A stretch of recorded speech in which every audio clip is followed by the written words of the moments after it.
Hello दोस्तों। आज की वीडियो शुरू करते हैं। आज हम क्या करेंगे, निफ्टी के ऊपर थोड़ा सा व्यू लेंगे। आप लोगों के बहुत कमेंट्स थे, कितनों के क्वेश्चंस थे कि निफ्टी क्या कर सकता है। थोड़ा सा हम इसके ऊपर व्यू जानेंगे और एक चीज़, मैं ज़्यादा घुमाऊंगा नहीं, डायरेक्ट मैं व्यू बताऊंगा इसके ऊपर, तो वीडियो ज़्यादा बड़ी भी नहीं रहेगी, छोटी सी रहेगी। तो शुरू करते हैं आज की वीडियो को।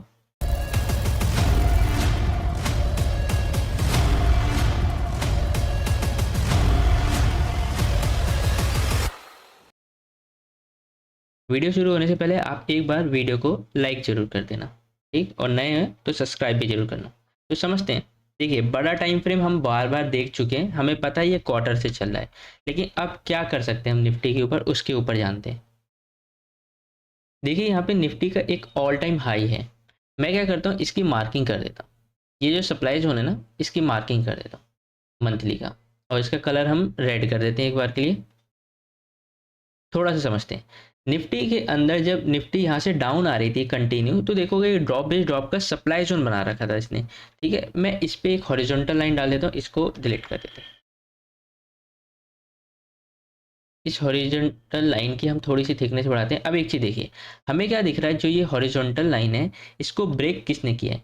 तो मुझे क्या दिख रहा है, इस रैली बेस रैली ने किया है। जो पहले की लेगिंग कैंडल है वो इतनी परफेक्ट नहीं है, लेकिन हाँ, मुझे क्या दिख रहा है, ये कैंडल यहाँ पे ओपन हुई, एक बार के लिए डाउन आई, फिर ऊपर कंटिन्यू इसने मूव दिया, है ना। लेकिन एक और चीज़ देखिए, क्लोजिंग नहीं दिया था। क्लोजिंग किसने दी है, इन दोनों के जो बीच में कैंडल बनी होगी ना, उसने क्लोजिंग दी। जिस वजह से जब सप्लाई जोन को टच किया ना, तो अचीवमेंट वाला जो डिमांड जोन था वो यहाँ कहीं पे था, ना कि यहाँ पर था। ठीक, यहाँ पे भी है, वो पावरफुल है, लेकिन वहाँ पे प्राइस आई नहीं अभी। प्राइस अभी कहाँ से चली है, इस वाले एरिया से चली है, जो इन दोनों के बीच में छोटे टाइम फ्रेम पे डिमांड जोन है, उससे एक कंटिन्यू मूव दे रही है। क्वेश्चन क्या है, क्या निफ्टी इस सप्लाई जोन को तोड़ के एक नया ऑल टाइम हाई लगाएगा, क्या ये नीचे आ जाएगा। ठीक, थोड़ा सा समझते हैं।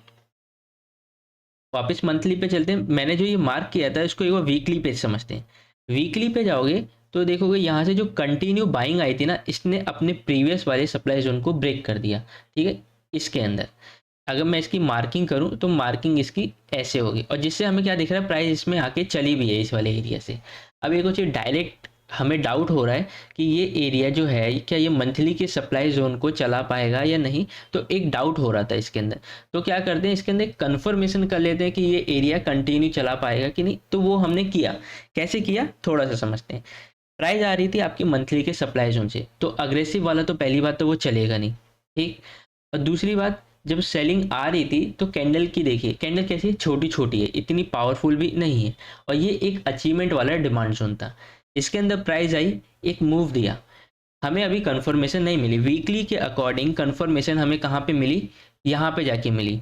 इसने क्या किया, ड्रॉप और एक कंटिन्यू रैली दिया, जिसने अपने प्रीवियस वाले को ब्रेक कर दिया। मैं इस मंथली लाइन को हटा देता हूँ। ठीक, मैं एक बार आपको दिखा देता हूँ, ये वाला, इसको किसने ब्रेक किया, इस वाले एरिया ने। ठीक है, प्राइस आई, इसके अंदर आई, इस वाले जोन के अंदर। मैं इसकी भी मार्किंग एक बार करके दिखाऊं, तो ये इस वाले जोन के अंदर आई। अब एक कंटिन्यू मूव दिया है।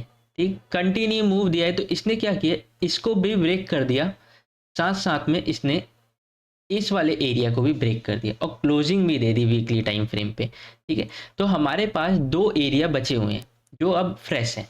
पहले मैं इन दोनों को हटाता हूँ साथ साथ में। एक तो ये वाला हमारे पास बिल्कुल बॉटम का है, क्योंकि पूरी मूव का ओरिजिन तो ये है। तो हमारे पास एक ये बचा हुआ है, और एक यहाँ पर बचा हुआ है, ये वाला एरिया। ठीक, तो हमारे पास अभी दो लेवल हैं जिन पे अगर निफ्टी गिरता भी है, तो हम यहाँ पे इन पे ट्रेड किया जा सकता है, यानी कि निफ्टी यहाँ से एक अच्छा खासा टर्निंग पॉइंट ले सकता है। एक बार चलते हैं, इसको मार्क करते हैं और मंथली के सप्लाई जोन को हटाते हैं। इस मंथली के सप्लाई जोन को हटाते हैं, इस लाइन को भी हटाते हैं। अब चलते हैं डेली पे। हमें क्या दिख रहा है, जो ये वाला एरिया है ना, इसको प्राइस ने अभी रिसेंट में टच कर दिया है, तो चांसेस हैं प्राइस यहाँ से गिरे। लेकिन यहाँ पे एक और देखोगे, प्रीवियस यहाँ पे एक यहाँ पे भी हाई था। ठीक, इसको ब्रेक किसने किया, इन दोनों के जो बीच में डिमांड जोन होगा उसने किया। तो प्राइस यहाँ पे आ सकती है, यहाँ तक भी आ सकती है। अगर ज़्यादा सेलिंग रही तो यहाँ तक भी आ सकती है, बिल्कुल बॉटम पे। ठीक, पूरी मूव के ओरिजिन तक भी आ सकती है, और यहीं से टर्निंग ले सकती है। हाँ, एक और क्वेश्चन कि क्या कंटिन्यू गिर सकती है, यहाँ तक आ सकती है, यहाँ तक, यहाँ तक, यहाँ तक। तो अभी उसके चांसेस कम दिख रहे हैं मुझे मार्केट के अकॉर्डिंग, क्योंकि जो इतने सेक्टर्स हैं वो इतने अच्छे सप्लाई जोन में नहीं है। ठीक, तो चांसेस कम है कि निफ्टी यहाँ तक है। हाँ, कुछ केसेस होंगे तो हम उसको लाइव में डिस्कस कर लेंगे, लेकिन मेरे अकॉर्डिंग अभी क्या दिखा रहा है यहाँ पे, ये एक सप्लाई जोन के अंदर है जो वीकली का है ना, और ये मंथली के अंदर था वीकली का, साथ साथ में डेली का जो एग्जीक्यूशन है वो बिल्कुल टॉप पर है। ठीक, तो निफ्टी अगर कंटिन्यू इससे चलते चलते यहाँ पे टच हो जाती है और रेड कैंडल बना देती है या कुछ भी बना देती है, मतलब क्लोजिंग नहीं देती, तो हम कह सकते हैं एक सेलिंग हमारे को देखने को मिल जाएगी। हाँ, अब एक और चीज़, अगर क्लोजिंग दे दिया ऑल टाइम हाई पे तब, तो आपने देखा होगा जब भी हम कोई स्टॉक्स का डिस्कशन करते हैं लाइव सेशन के अंदर, तो हम क्या करते हैं उसके अंदर, जब दो सप्लाई जोन होते हैं तो हम ऊपर वाले को लेते हैं जो देखने में अच्छा भी नहीं होता है ना, तो जिससे हमें उम्मीद होती है वो वाला चलता भी नहीं है। यानी कि अगर ये एरिया ने क्लोजिंग दे दी, मान के चलते इसने क्लोजिंग दे दी, एक सेकंड केस लेके चलते हैं कि क्लोजिंग दे दी, उसके बाद क्या, उसके बाद अगर जैसी क्लोजिंग मिल गई उसके बाद एक रेड कैंडल हमारे को देखने को मिलती है, तो हम कह सकते हैं कंटिन्यू सेलिंग हमारे को देखने को मिलेगी 8-10% की, यहाँ तक इन दोनों डिमांड जोन तक आ सकता है।